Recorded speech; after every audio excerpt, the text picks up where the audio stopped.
Public comment will not exceed 30 minutes in duration, and we ask each speaker's comments not to exceed more than 3 minutes in duration. Is there anybody here wishing to address the board this evening? Hearing or seeing none. Board President report. I'm going to yield my time to the item number 4, which is more of a board forum. I don't have anything specifically that needs to be addressed or wish to address anything from the board. General comments over the last 3 weeks since the last board meeting. I want to just give kudos to Mike for surviving his first snow day.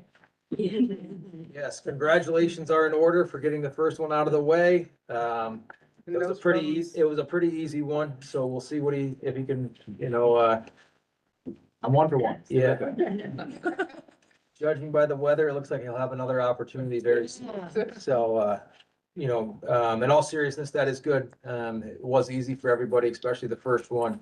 With all the schools closing in conjunction together and doing it pretty early in the process to keep people safe from the very beginning. All employees. Anybody else? Just wanted to say that Booster Club is up and running. They had their first concession stand last Saturday with youth group, and tonight is their opening here with the girls' games. So, There's a line at the concession stand right now. were you trying to get popcorn for the meeting? No, I had to cut in, cut through. Yeah, the Booster Club, for those of you who are not aware, we are in the process of rebuilding the Booster Club here in the district. I think the benefits of the Booster Club for our extracurricular activities are exponential, and we're in the process of bolstering that to further opportunities for our students, which is the most important thing. And the old saying, it takes a village. It's good to see a lot of people involved from different venues, different avenues, and walks of life, not just school personnel. So that's cool to see, starting to see the cohesive nature and growth that will take and has taken organically so far. And we look forward to seeing that continue to take off throughout the winter season. So thank you to all the people and parties involved up to this point in time. Anything else? Hearing or seeing none, we'll move to numerical item number 5, consent agenda. Looking to approve the consent agenda 5.1 through and including 5.7. Motion on the floor, Shirley. Seconded by Dale. Discussion. Call for vote. All in favor? Opposed? Thank you. So moved. Let's see, this is number 6, numerical item number 6, personnel consent agenda. There a motion on the floor? Jenna, seconded by Michelle. Discussion. Hearing or seeing none, call for vote. All in favor? Opposed? You.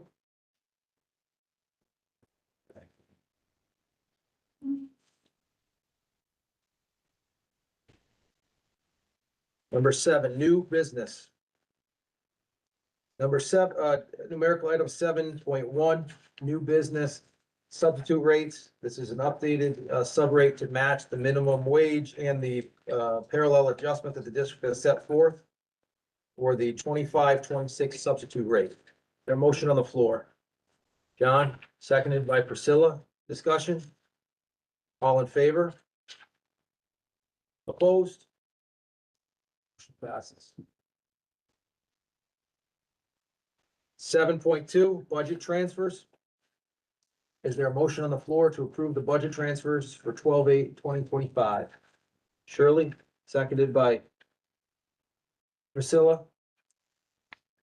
Discussion? Call for vote. All in favor? Opposed? Motion passes. 7.3, corrective action plan. Motion to approve the extra classroom corrective action plan. Is there a motion on the floor? Walt, seconded by Michelle. Discussion. Hearing or seeing none, call for vote. All in favor? Opposed? Motion passes. 7.4 school zone resolution. Is there a motion on the floor? Shirley, seconded by Jenna. Discussion. This is the first step, correct me if I'm wrong, this is the first step from a legal standpoint. This is not saying that any signs are going up, for anybody that's reading the parenthetical references or the bullet pointed topics. But from a legality standpoint, this is the first item that needs to be done in order for those applicable steps to follow. So we're doing our due diligence in the essence of safety to do that. So we are in compliance with school speed zones and taking the appropriate steps in order to address those. So it starts with us and then you work with the town. Yeah, so it's gotta be a two-part, so we both have to adopt resolutions saying that we Okay. support it. And then that's what kickstarts the process. So we're basically just looking to add a school zone on Lee Road, a small stretch right there in front of MJT. Obviously, the major highway is already school zoned, but we know that that's continuously a traffic pattern. Mm, It's just one more way to kind of add some signage and potentially slow people down. We know construction's coming in the spring, but it's just a step before then, and even then, it's But even then, still not a bad safety valve. It is still a school zone, it's a school road, so it should be deemed Yeah. signage appropriately. that's a definite. Yeah, and there will probably have to be an engineering study, just like there is anything on a state, county, municipal road. And obviously, we will keep the board and the board will keep the public informed on that as we come through. But to Mike's point, with construction, set in the spring, this is a preemptive measure to try to get ahead of the curve and make sure we are in Is compliance. that a town road or a county road? Lee Road's a That's town. your town. For the town, we have to deal with. Yeah. Mm. So they have a board meeting next week, I believe, and they have a resolution, they'll adopt the same. And it kind of kickstarts the process, and then we'll continue to push it forward. If there has to be a study done, at least then the resolutions are both done, saying that both entities support it. For the motion and a second, are there any further discussion or comments? Is there a lawful maximum speed? I noticed in a lot of schools, I see a maximum says of 40 here. I think it's only allowed to be 15 under whatever the slated speed is, and if there's no listed speed, then it naturally just falls to 55. And so we can only go 15 below whatever is, the road is listed at. If the Like road out was, here, it's even on Potter Avenue, it's less than that, right? well, so if the speed limit is 35 through town, we can make it 20. We can go 15 below whatever the Okay. posted speed limit is. But because that road may not have a posted speed limit on it, we just naturally go to 55 and to 40. Okay, I was just gonna say it's 30. Where you're right, when the 35. lights are flashing, Yeah. the speed limit is lower. Yeah. And I would think on a county or town road like that, the max speed limit would be 45. That'd be something to, And that's something we'll certainly look into, because we would go as low as we possibly could, whatever the threshold is for Lee Road, we would go the maximum that we could. I mean, and if you think about the intersection, we're not talking about that much of a stretch of road, and you're gonna be stopping or just starting anyway, so your rate of speed shouldn't be that fast. Unfortunately, people are. So we're just trying to encourage them to slow down. Yeah, coming down that hill at 50 or more, and then yeah. come to a screeching halt to get it down to what we're talking about is hard to do. I travel that road. I don't think there's any signage on it. That's the problem. If it's not, it defaults to 55, so we got, So, what? Who's paying for all this? The district or the town, or is it a, we're not positive yet. We've talked about this, the town has talked about being able to produce some signs for us, to get some signs made and hung up. We wouldn't do blinking lights. We would just do signage there. Right. But like the study and all that, does that? Well, we're not positive yet. We're just trying to get the resolutions in place, and then we get directed on what our next step is. And so if there obviously is a cost, Because I know we don't have any, anything to do with like the crossing area right there. That was all the state. And is it the same way with that, or I mean, I'm a little confused? Because that's a state road. And this is a town road.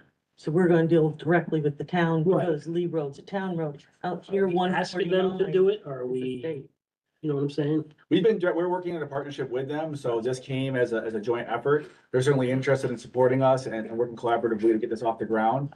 So like I said, at their meeting, I believe next week, they'll adopt the same resolution. We'll present all that, and we'll ask for advice and find out what our next steps will be. Okay.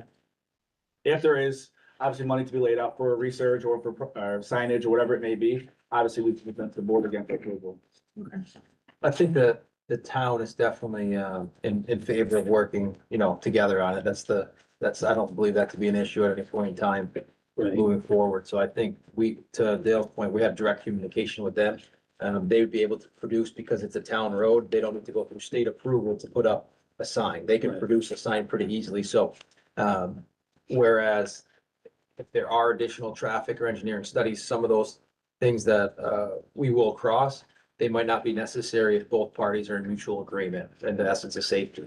So we might be able to, move through that, but they'll have to take the same preemptive step that we're taking a week from today at their town meeting. There's a motion and a second. Any further discussion? Call for vote. All in favor? Opposed? Motion carries. 7.5, a resolution for legislative priorities in 2026. Was there a motion on the floor? Walt, seconded by Michelle. Discussion. Hearing or seeing none? I think we, Yeah, we talked about that. it's about the same, there's a few little, Yeah, it's basically whatever the superintendent's advocacy group has deemed to be appropriate, and we want to support with the legislators to ask them to potentially change a few things. So this is basically a sample letter from our local BOCES. All the superintendents are doing the same at their board meetings, getting approval. We'll put our letter hat on it and send it to the legislators and ask them to support these. but nothing vital came up since last year. There's a motion and a second. Any further discussion? Call for vote. All in favor? Opposed? Motion carries. 7.6, approve the single audit for 24-25. If you recall, this was not ready for the last meeting. This is in correspondence to the approval of the independent auditor that was here for the October meeting. We had a quick one, kind of go back to back there right after Columbus Day and the first Monday in November. It was promised that it would be in here, and this is the following up correspondence on that. Is there a motion to approve the single audit for 24-25? John, seconded by Priscilla. Further discussion? Hearing or seeing none, call for vote. All in favor? Opposed? Motion carries. Item number 8, reports. Student representative report. Gracie Hall, you're up. So I just really wanted to thank administration quickly because they've been collaborating with student council on issues, and they've just been providing really, really quick resolutions and responses for us in the school. Secondly, I wanted to give a big thanks to Mrs. Powell and all the chaperones who helped with Operation Santa Claus. That was very successful.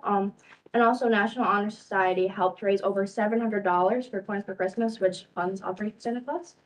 And in total, we benefited 60 families, which ended up being 160 kids.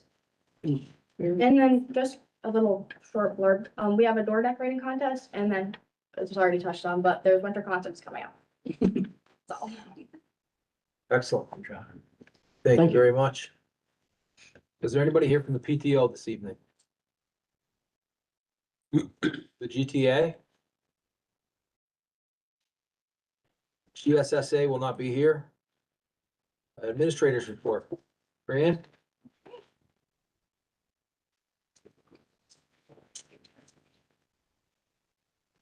All right, good evening, everyone. Typically, we as administrators do usually a February report on the benchmark information. We kind of wanted to go in a different direction this year. That's something we've done for a long time, but we would like to kind of get into what goes on in the school. Who are our staff this year? Where are they working? What are our numbers like? And kind of looking at the backbone of what our programs do in order to get to those results. So currently, this slide shows enrollment based on grade level. So right now, we have 27 UPK students, and that's 2 classrooms. For kindergarten, we have about 70 students, and that's spread over 4 classrooms. For grade 1, again, 4 classrooms with 66 students. And second grade has the most per class with, I think we have about 21 in our classes. We have 3 teachers there for a total of 226 students. That is a little bit down from last year. I think we were at about 240 last year. I believe most of that is because we have far less UPK students this year, which I will go into why a little bit later in the presentation. You will see over this slide, as well as the next slide, the orange names are teachers who are not currently tenured. They may be newer teachers to teaching, or they may be teachers that are just new to Granville. So we have a bit of a mix here. Some of the teachers have been teaching for 15 plus years, and they've joined our district, and some, this may be their very first year. This slide shows our special education, AIS, Encore, and related service providers. So our 611 program currently has 5 students. Our 1211 program has 9. We have 2 direct consultant teachers at our building. Ms. Tooley is split between kindergarten and 2nd grade, and Ms. LeClaire, her caseload is primarily just 1st grade. We have 2 AIS providers this year. They are both teaching AIS math as well as AIS reading.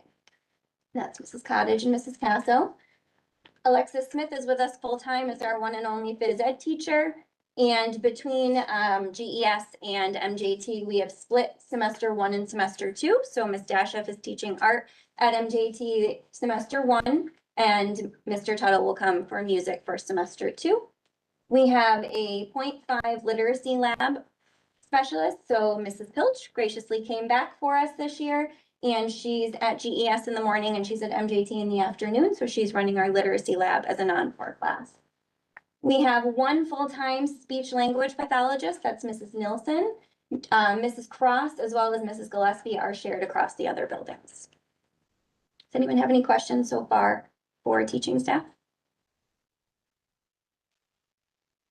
We have our counseling team.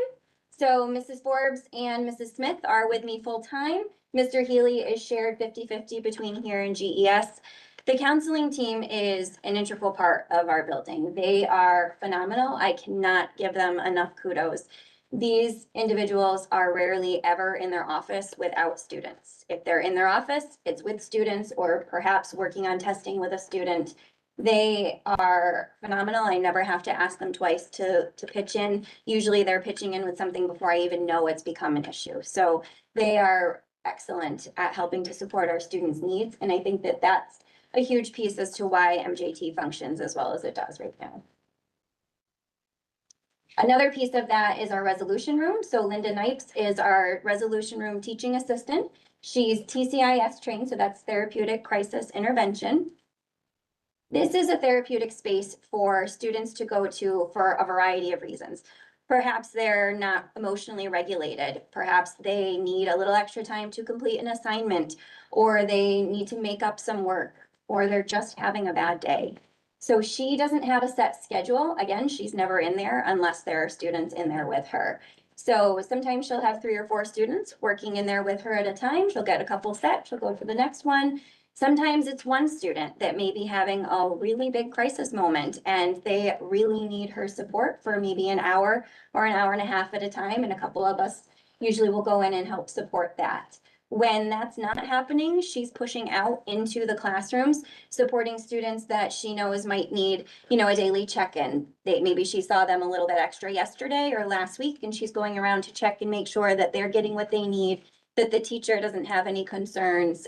Sometimes it's just a friendly face, a hug, a fist bump, or a high five from her, and that's kind of all they need to help their day reset. So this is our support staff this year. So for our teaching assistants, we have 2 in our special program. So Mrs. Adams is the teaching assistant in our 611. Mrs. Brownell is in our 1211. We have 3 additional teaching assistants. They are each for a grade level. So Mrs. Clark, Mrs. Stewart, and Mrs. Monger, they each have a set schedule. We have a day 1, 2, and 3 rotation.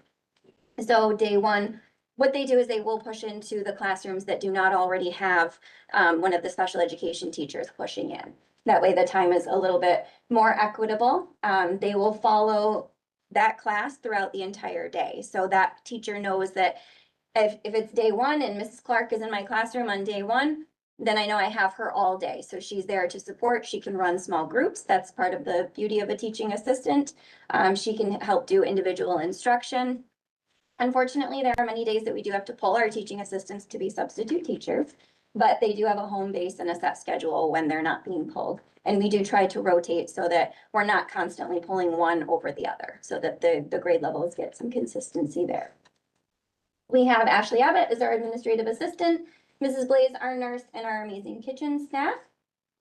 We have UPK aides, so for regulations, every UPK classroom has to have a paraprofessional. So we have one in each of those, and then as well a floater between the two. In our 611, we have an additional aide as well. She's a one-on-one aide. And then in our 1211, we have 2 shared aides. And then in the general education settings, we have shared aides as well as one-on-one aides.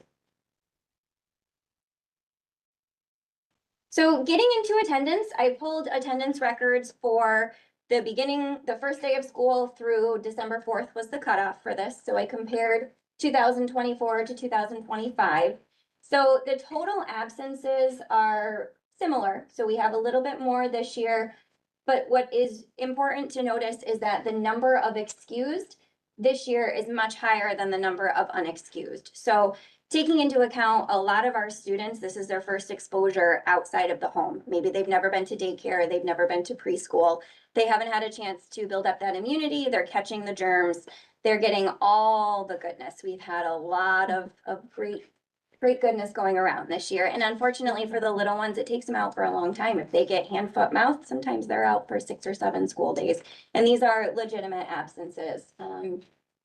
Something really that's been incredible this year, we haven't had to have a single attendance meeting this year for chronic absenteeism. So what we're finding is if we start to notice they kind of get to that 6-day absence, a phone call to usually either clear it up, they'll send in doctor's notes. We're not finding any sort of a truancy issue this year. We have had one meeting for a student who was consistently tardy. We've put some supports in place for that family, and we've seen that really turn around in a successful way. So that by this point last year, I think we had probably done 7 or 8 attendance meetings with families and that's on top of all the letters and phone calls that we had had with them previously. So we are seeing that move in a more positive direction. Do you even have questions on attendance? Discipline referrals, we're not drastically different, but we are trending on the downward side this year. Last year, 14 students, again, we used the first day of school through December 4th. 14 students earned 37 discipline referrals. This year, 17 students earned 30. So these are the top 4 that we're seeing. Again, keeping in mind, these are UPK through 2nd grade.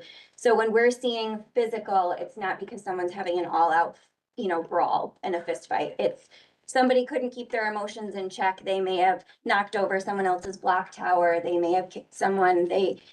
They're not really in check with those emotions. So these are things that we're helping them work through. Uncooperative, unsafe, and the bus. So the bus continues to be a place where we do see referrals pop up. I will say over the last month, it has been definitely on the downward slope for bus referrals. So that's moving in the right direction. I would also really like to commend the teachers because there are many times that they're really handling things and understanding the difference between what's really a discipline referral, meaning it really needs to have a consequence attached to it, or some way to really remedy that situation. A lot of times it doesn't need to get to a discipline referral. It's a conversation with the student. It's a quick check-in. It might be incentivizing them in some way, or really just taking a moment to understand, did they get breakfast? Are they hungry? Are they needing to take a walk or take a break to regulate? And seeing it less in the need to be a punitive measure. Question on discipline? So our MTSS process is up and running. I am really, we're in year 3 now since I've been here, and I'm really truly seeing the benefits of this process. We have an incredible MTSS team. So again, MTSS is a multi-tiered system of support. This is just a very generic definition for it. It's a tiered system utilizing multiple people with multiple backgrounds to be able to match interventions to individual needs. We keep track of data. We make sure that the teacher is feeling supported. The teacher doesn't leave those meetings wondering, how am I going to keep track of this data? How am I going to, measure what I'm trying to have this student achieve? It's all done with the team for them. And it takes the guesswork out of it for the teacher. It's to take something off of their plate and not put one more thing onto their plate. So since the beginning of the year, we've had 9 total students be referred to the MTSS process. So that means that their teachers are noticing that they are struggling in one area or multiple areas. 4 of those students were new to the district this year. Since September, we have exited 7 students. 2 of them are referred to the Committee on Special Education, but 5 of those students made enough growth. They were students that were in the process throughout some portion of last year. We brought them back to keep an eye on them at the beginning of this year.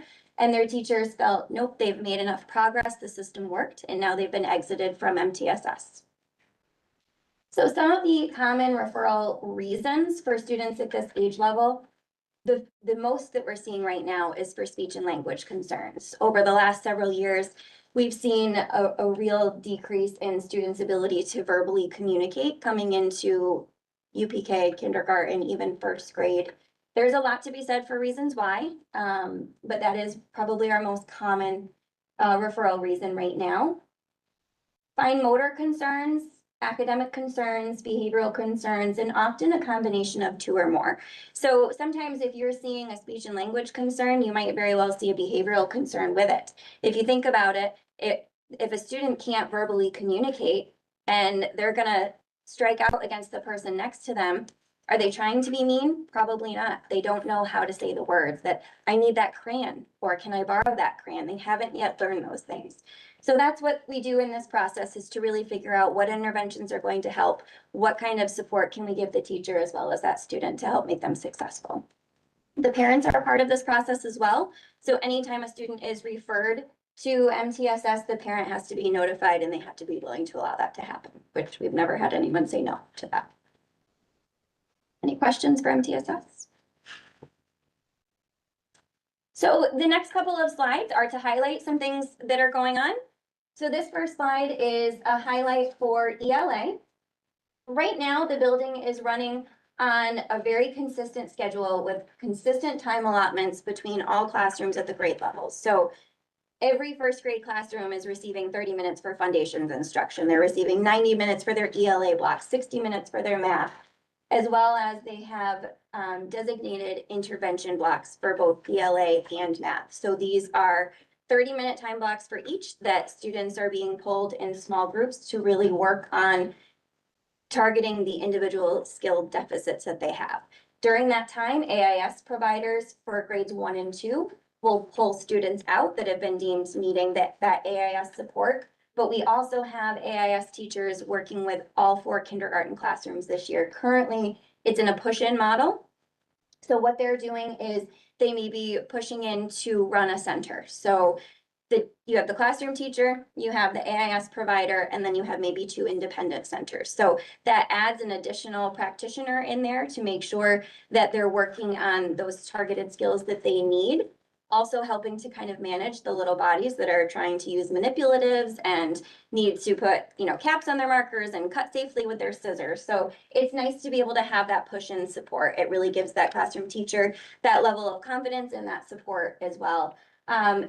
Probably in January or February, depending on how our benchmark results come out with the next benchmark, we will probably be transitioning to a pull-out model. So at that point, we'll be able to probably identify some kindergarten students that maybe they really don't know half or even less of their letters at that time. And now it's time to give them a more intensive pull-out support for that. If that's not necessary, then we may continue the push-in model. It depends. We can use that data to see which way we should go. We have the flexibility the providers already have it built into their schedule. All of our teachers have been trained with our curriculum coach for how to target intervention within their own classrooms. That was something that we brought in last year. So now all classroom teachers, last year they functioned as AIS providers. So they have that ability and that knowledge to be able to do that themselves in the classroom. So the students are really getting some great support. And we've provided excellent professional development for HMH.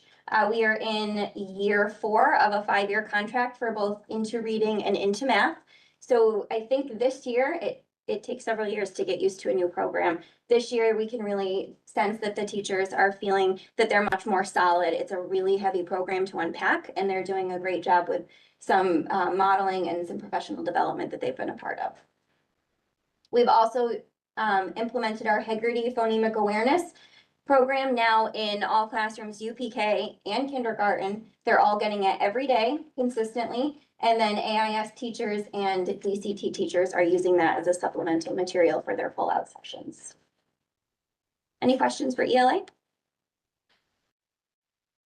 And moving on to math, something that we've been really working hard with teachers on is to make sure that they're moving away from some of the worksheet type models, using manipulatives, making sure that there's a place and a time for worksheets. Our curriculum uses workbook pages, but when you're really working in small group and you're doing that supplemental instruction, we want to make sure that there's the opportunity for hands-on learning. So using blocks and dice and playing cards, making it game-like, but doing something to keep their attention. Little bodies are not meant to be doing worksheets all day long. Right now, as I said, we are on year 3. There was some feeling that the current math program may be not helping us meet all of our needs the way that we're hoping for. So we've been working on a program review. Again, we have to renew that contract after next year anyways, or find something new. So we started the program review process already. We are looking at 2 different programs. The companies have already done a pitch to the faculty for both buildings. So we're in that process of synthesizing the information from both of those programs right now to complete our review process. So that will be done over the next 2 months. Any questions for Matt? And this next slide shows some instructional supports. As you saw, we have quite a few non-tenured teachers that, like I said, some of them are brand new to teaching, and we need to make sure that we're giving them every possible opportunity to grow their craft, to understand not only how to support the students in front of them, but how to access the curriculum and the content. I do bi-weekly meetings for all first-year teachers, and that's first year to Granville. If they've been teaching for 20 years, they still get a weekly meeting with me. It helps me to understand what's going on in their classrooms. It gives a designated time for them to know that they can ask questions. They have a safe place to go when they are not sure of something. This year, we're using our faculty and department meetings to really focus on the curriculum. So we're bringing in professional development. We're going through data with teachers. We don't use faculty meetings or department meetings anymore as something that we could just send out in an email. So we're making sure that it's a really productive use of teachers' time.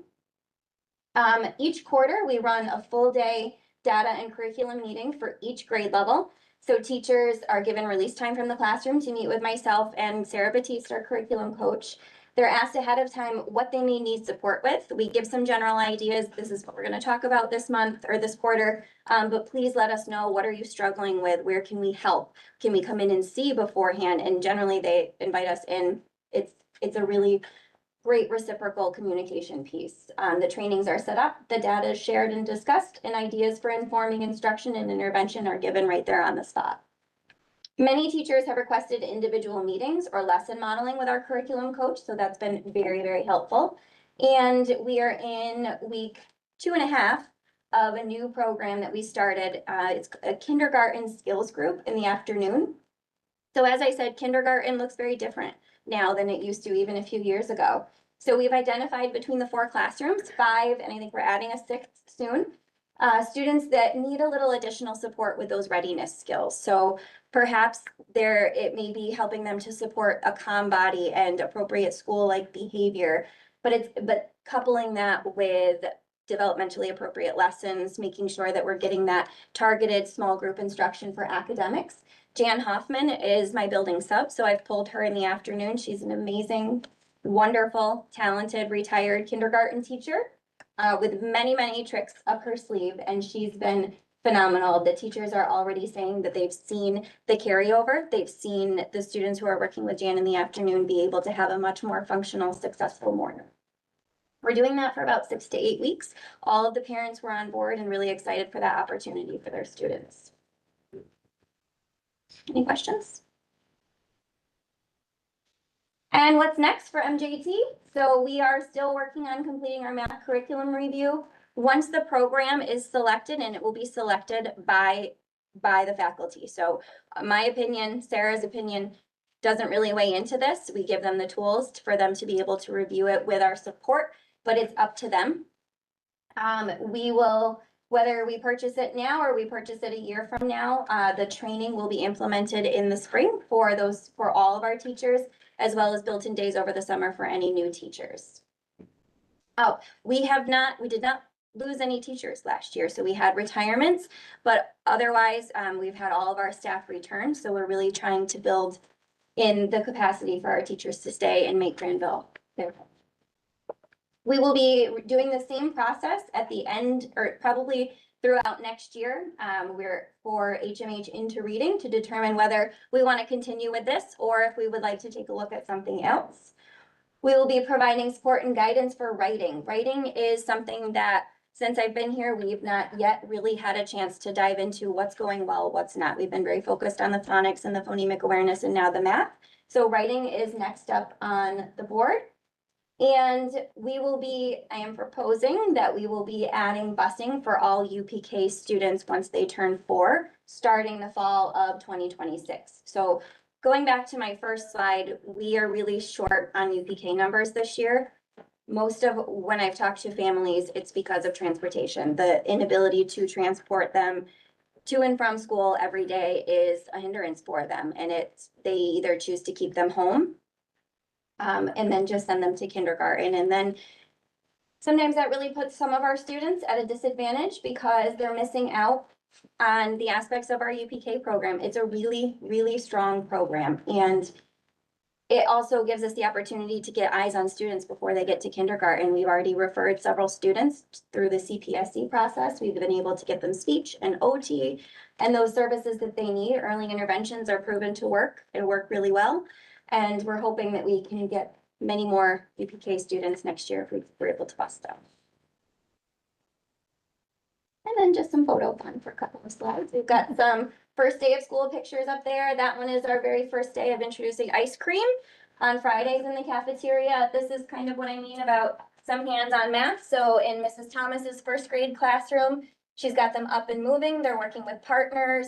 They're given a problem on the board. They're given number lines and tools to solve it, and they have to take turns and work together. So there's lots and lots of that going on in the classrooms. We've had some special presentations. We have Jared Campbell come in to do a musical presentation about anti-bullying. We were able to go to the Granville Center with our 2nd graders this year to trick or treat. We've got some STEM projects going on here with our UPK students and some really fun things happening in the gym. We were able to have a snowplow safety show. We've got balloons over Broadway, a very cute little parade by our UPKs. DevCon is really great about bringing some wildlife over to see us, as well as sending our kids over there. We've got Crazy Hat Day, fire trucks, and then this past Friday, we had 7 students participate in the tree lighting and parade, and that was a really great experience for them. And as always, thank you very much for your continued support for MJT. This was a pizza lunch for the winners of our pumpkin decorating contest. So, does anybody have any questions? I don't have a question, but I don't want to speak for everybody, but is it possible to get that presentation email? Absolutely. Okay, sure. I would love that. Brandon, you alluded to a great point when you were on the math slide about, the students aren't, especially the little bodies, aren't meant to be, doing worksheets all day. Where we stand in terms of state standards with physical education requirements on a weekly basis? So we're there. We're meeting our requirements. Right now, we have to do it through our Integrated, thank you. Integrated PE. So that isn't taught necessarily by our PE teacher. She plans it. She posts the activities in the Google Classroom. She prepares the materials and they're distributed to the teachers. The teachers have a time built in their schedule to be able to do that. Right now, the way that we only have one Alexis, and we have to put our specials, most of them in the afternoon because we have Mrs. Pilch shared with GES. So we lost a little flexibility in our schedule in order to be able to have all of the PE time taught by Alexis in the gym.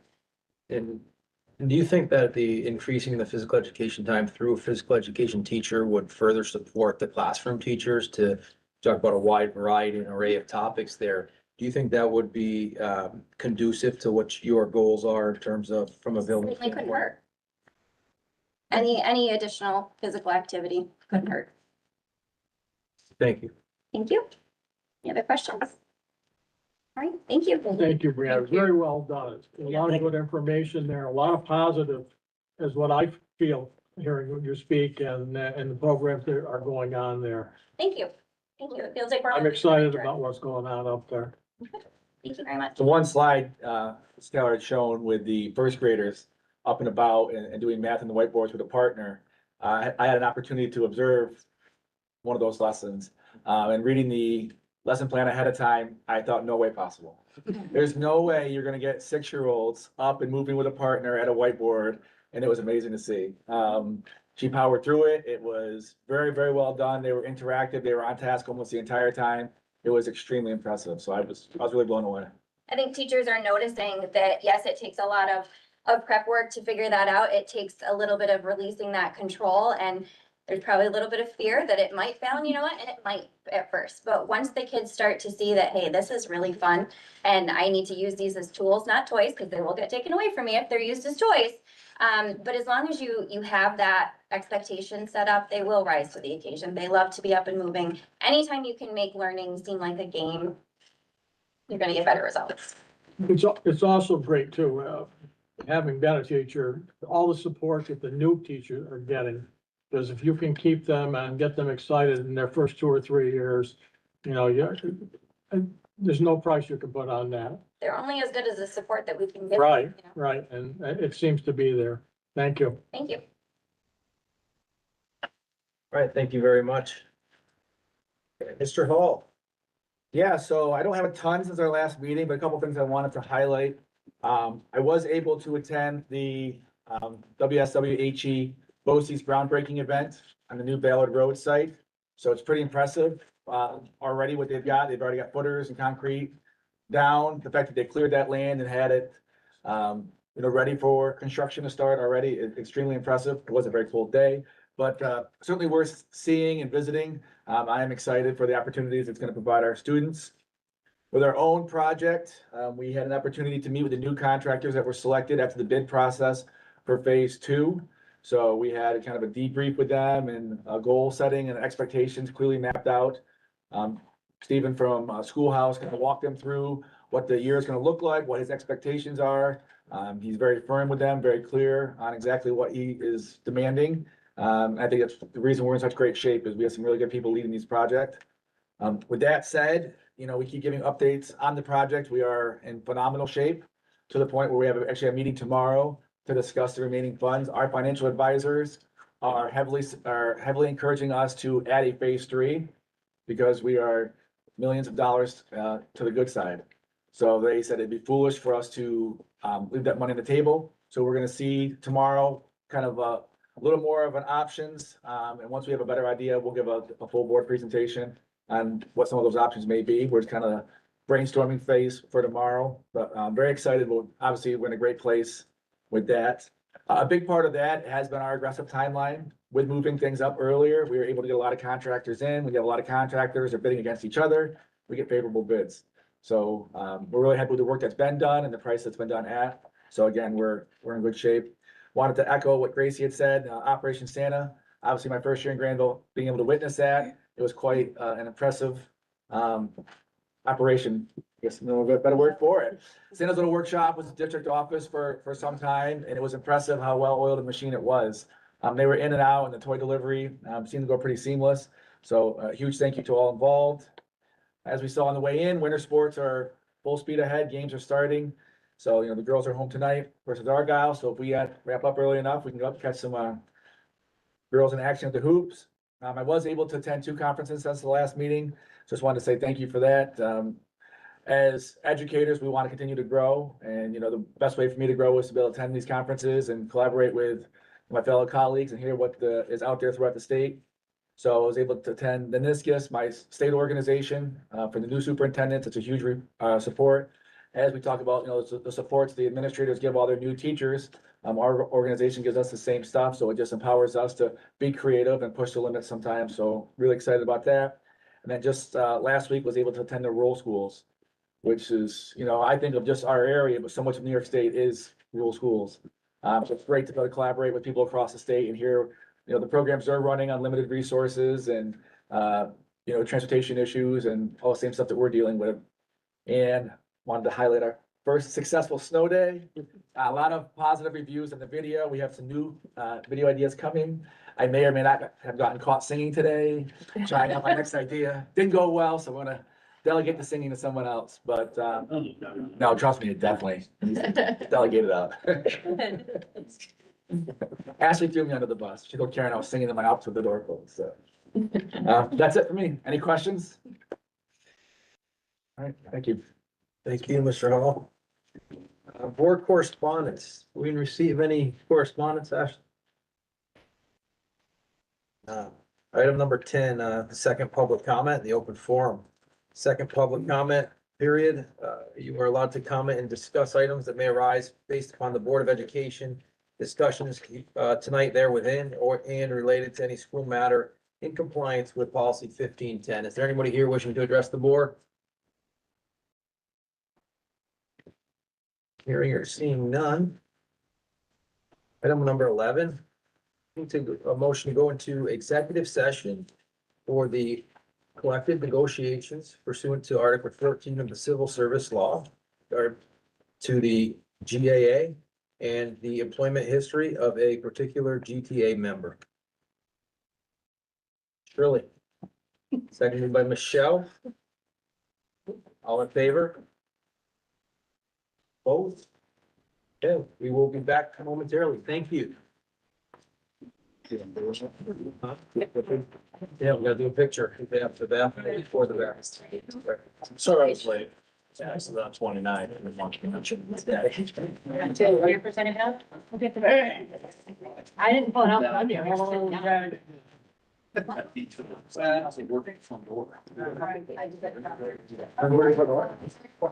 Really? Yeah, no. Once I got here, Again, What we doing? stream. Record from door. Every day. Dismiss that. Every day. Not 24